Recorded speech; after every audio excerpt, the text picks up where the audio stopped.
Hi everyone, we're back here at the purple line.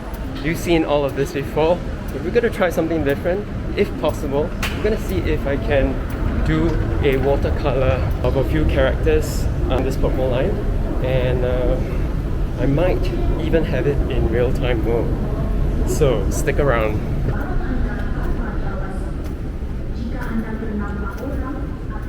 Hey, what do you know? The train has arrived and I'm glad it's quite empty. And I know that some of you have asked me how I film and record my time lapses or my videos. So for this particular setup, it's gonna be a clamp and my action camera. For those unobstructed, full and entire sketch from blank page to finished art. If you enjoy the stuff that I put out, if you enjoy watching these, please do give it a like. And you can go that extra mile to subscribe this channel if you haven't already.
I think I did like 1, 2, 3,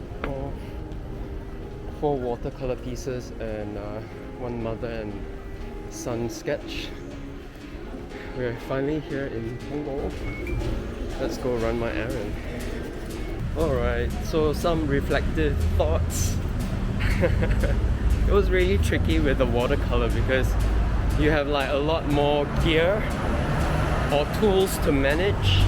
I've got my water container, watercolor kit with colors, tissue paper, absorbent tissue, and my brush, and of course the pencil when I'm doing the sketch. Right, so the sun's out, so is the wind, and to avoid the crackling in the video, I've come into this sort of a shade of this shopping mall here in Punggol. Yeah, like I was saying, it was really tricky balancing those things. It could work if my gear was more streamlined. My gear is set up for urban sketching, like on site, where I can actually put my stuff on the ground and sketch, and also maybe cafe sketching, like you've seen what I've done before. Like I said, if I were to streamline and make it more compact, my gear compact, it could work. Yeah. Everyone, welcome to Waterway Point. It's my first time here in the shopping mall. I'm not gonna go in anyways. I didn't show it to you the last time because we didn't really surface and come out. So yeah, I'm just here to show you that, hey look, the mall looks like that. Yeah, one other thing I found tricky is how my paper takes really long to dry. So at any one point when I'm adding more colors, wet on wet, it smudges, right? You saw the pigments doing that. Not friendly at all. So if I were to get better paper, a more compact system with a small water container, I'm pretty sure that might work. I might prepare and get that set up and try it out the next time. Yeah, so once again, thank you for joining me here in Singapore sketching. Wherever I go on site, it's challenging and it's cool at the same time being out in the open and filming this just for you guys. If you love what I put out, remember, show that love back. Yeah, you know what to do. Until the next one, guys, which will be really soon.